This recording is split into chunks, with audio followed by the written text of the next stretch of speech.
날마다 살아나는 큐티 김양재 목사입니다. 오늘 큐티인 말씀은 민수기 32장 1절에서 15절까지입니다.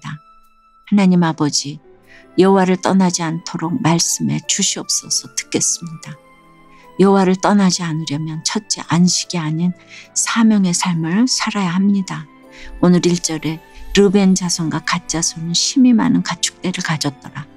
그들이 야셀 땅과 길라 땅을 본즉 그것은 목축할 만한 장소인지라고 해요. 심히 많은 가축대를 소유했기에 목축하기 적당한 땅을 보자마자 르벤과 갓 자손의 마음이 흔들리기 시작합니다. 우리도 그렇습니다. 날마다 큐티하며 말씀대로 믿고 살고 누린다고 하면서도 정작 학업과 결혼, 취업과 사업 등의 문제 앞에서는 말씀이 뒷전일 때가 허다하지요. 말씀에 우리 삶을 맞춰야 하는데 내 삶에 말씀을 맞추면서 내 눈에 보기 좋은 것을 택하는 경우가 얼마나 많은지 모릅니다. 더구나 2절부터 4절까지를 보면 갓 자손과 르벤 자손이 이스라엘의 지도부를 찾아와서 요단 동편에 차지한 땅이 목축을 하기에 적당하다고 이야기합니다. 이 말에는 자신들은 굳이 희생이 따르는 전쟁을 치르지 않고 그 땅을 차지하겠다는 의도가 담겨 있지요. 지극히 이기적인 생각입니다. 그러면서 심지어 5절에서는 그 땅을 자신들의 기업으로 달라고 합니다. 가나안 땅에 들어가는 것이 하나님의 약속이자 그들의 사명인데 그새 소명을 잊어버리고 당장 눈앞에 보기 좋은 땅을 기업으로 사명으로 여깁니다. 그런데 그 땅이 그들 눈에만 좋게 보였을까요? 남들 눈에도 좋아 보이지 않았겠습니까? 그래서 그 땅을 차지하기 위해 그 후로도 전쟁이 그칠 날이 없었죠. 요단강을 사이에 두고 형제들끼리 오해가 생기고 또 이방이 가까웠기에 우상도 섬기게 되고 그야말로 그곳이 갈등과 악의 온상지가 되어 버렸습니다. 여호와를 떠난 인생이 따로 없습니다. 우리도 그래요. 여호와를 떠나지 않으려면 그저 내 눈에 보기 좋은 것을 택하고 안식과 즐거움만 추구해서는 안 됩니다. 그리하면 여호와 하나님도 사명도 있게 마련입니다. 적용해 보세요. 내 눈에 적당해 보이는 것을 찾아다니며 거기에 안주하려고 하는 것은 무엇인가요? 나의 잘못된 선택으로 갈등과 죄의 가능성을 열어준 것이 있다면 무엇입니까? 여호와를 떠나지 않으려면 둘째, 이타적인 삶을 살아야 합니다. 6절과 7절에 모세가 갓 자손과 르벤 자손에게 이르되 너희 형제들은 싸우러 가거늘 너희는 여기 앉아 있고자 하느냐? 너희가 어찌하여 이스라엘 자손에게 낙심하게 하여서 여호와께서 그들에게 주신 땅으로 건너갈 수 없게 하려 하느냐라고 합니다. 가나안 정복이라는 사명을 붙잡고 이제 모든 형제가 요단강을 건너 적들과 싸워야 하는데 갓 자손과 르벤 자손이 이미 정복한 땅에서 자리를 잡고 안주하려 합니다. 지극히 이기적인 태도를 보고 나머지 형제들은 얼마나 어이가 없었겠습니까? 그러니 지도자인 모세도 그들의 요구를 도저히 들어줄 수가 없습니다. 무슨 일이든 그렇습니다. 이기심이 앞서면 악한 결과를 초래할 수밖에 없습니다. 남이야 어떻게 되든 나만 잘 되면 된다는 마음이니 어찌 좋은 결과를 얻겠습니까? 마치 암세포가 자기만 살려고 다른 세포를 죽이는 것과 같지요.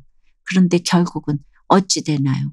그렇게 번진 암은 사람을 죽입니다. 결국 암세포도 죽게 마련이지요. 내 이기심으로 다른 사람에게 해를 입혀도 그렇습니다. 결국엔 나 자신에게도 그 해가 돌아오게 된다는 것을 알아야 합니다. 예수님은 우리를 구원하고자 자신을 대속물로 내어주셨습니다. 예수님을 따른 우리도 그리해야 합니다. 이기심에 똘똘 뭉쳐서 나만을 위해 살 것이 아닙니다. 여호와를 떠나지 않으려면 남을 위하고 섬기는 이타적인 삶을 살아야 합니다. 적용 질문이에요. 나를 위한 이기심으로 누군가에게 해를 입힌 적은 없습니까? 예수님의 본을 따라 내가 이타적으로 섬겨야 할 사람은 누구입니까? 대학 편입을 준비하며 약속의 땅이 아닌 아름다운 동쪽 땅을 사모하는 자신의 모습을 깨닫게 되었다는 한 청년의 큐티인 묵상 간증이에요.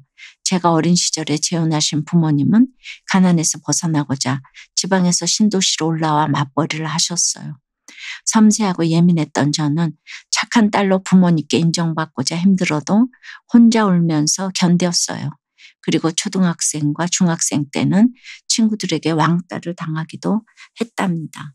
전도를 받아 교회는 다니고 있었지만 사람들에게 잘 보이고 싶어 이런 제 아픔을 솔직히 말할 수 없었지요. 그 하나님은 저를 큐티하는 공동체로 인도해 주셨어요. 저는 그곳에서 말씀을 듣고 비로소 제 연약함과 아픔을 솔직히 나눌 수 있었답니다. 저는 지금 뮤지컬을 전공하려고 대학 편입을 준비하고 있어요. 하나님께 충분히 묻고 기도하고 결정했다고 생각했는데 주변 사람들은 지금 있는 곳에 잘 머물라고 하며 편입을 만료했어요. 그러다 저는 편입 시험을 준비하는 과정에서 우울증이 심해져 정신과 약을 먹게 되었어요. 그러면서 제가 광야 같은 시간을 보내며 말씀을 가까이 하지 않고 르벤 자손과 갓 자손처럼 요단강 동쪽 땅을 바라보며 살 길을 스스로 찾으려 한다는 것을 깨달았답니다. 하나님은 이런 제게 오늘 6절 말씀으로 너희는 여기 앉아 있고자 하느냐고 꾸짖으시며 약속의 땅을 향해 가라고 말씀하세요. 아직 연약하여 어떻게 약속의 땅을 정복할 수 있을지 모르겠지만 낙심하지 않고 광야에서 돌보시는 하나님을 믿으며 제게 주신 사명이 무엇인지 깨닫기를 간절히 기도해요. 저의 적용은 입시 문제로 힘들어하는 지체에게 저의 간증을 나누겠습니다. 우울증 약을 잘 먹고 불안할 때 낙심하지 않고 기도로 마음을 다스리겠습니다. 입니다. 10절부터 14절에서는 가나안 땅에 대한 부정적인 보고를 한 열 정탐꾼의 말을 듣고 하나님을 배반한 출애굽 1세대가 약속의 땅에 들어가지 못했다는 사실이 언급됩니다. 그렇습니다. 하나님의 말씀보다 사람의 말을 더 주목하고 따르면 결국 멸망의 길에 이르고 맙니다. 사랑하는 여러분, 우리의 생각이 앞서서 하나님의 말씀을 버린다면 불순종에 따른 대가를 치를 수밖에 없습니다. 하나님의 이름을 부르면서도 말씀보다 사람들의 말을 더 주목하고 따르면 하나님의 약속에서 제외될 수밖에 없습니다.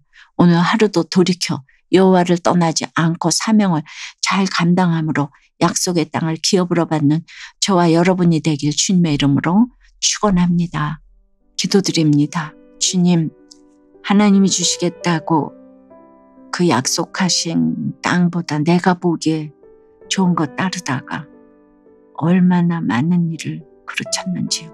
르벤과 갓 자손이 요단 동편이 너무 좋아 보여서 약속의 땅이 아님에도 떼부리는 기도를 해서 그 땅을 주었지만 결국은 그 땅에서 전쟁이 그치지 않고 갈등과 악의 온상지가 되었습니다. 이렇게 말씀을 믿으면서 눈앞에 바라다 보이는 것이 너무나 좋아서 이 세상적인 마음을 잠재우는 것이 너무나 힘듦을 고백합니다. 출애굽 1세대가 불순종하여 심판을 받았음에도 여전히 나에게 주신 음성으로 듣지 못한 저희를 불쌍히 여겨 주시옵소서. 특별히 생계형의 고난으로 너무나 한계 상황에 있는 이 모든 식구들을 찾아가셔서 광야를 지났던 이스라엘을 기억하고 순종함으로 약속의 땅을 기업으로 받을 수 있도록 주님 축복하여 주시옵소서. 간증할 수 있도록 인도하여 주시옵시고 건강한 정신을 가질 수 있도록 그래야 돌이켜 여호와를 떠나지 않고 사명자를 감당하여 이타적인 삶을 살아갈 수 있도록 주여 도와주시옵소서. 예수 그리스도 이름으로 기도드리옵나이다. 아멘. 지금까지 우리들 교회 김양재 목사님이었습니다. 큐티에 도움받기 원하시는 분들은 QTM 홈페이지 qtm.or.kr 또는 유튜브에서 QTM을 검색하시면 도움받을 수 있습니다. 자세한 문의사항은 지역번호 031-705-5360번으로 문의하시기 바랍니다.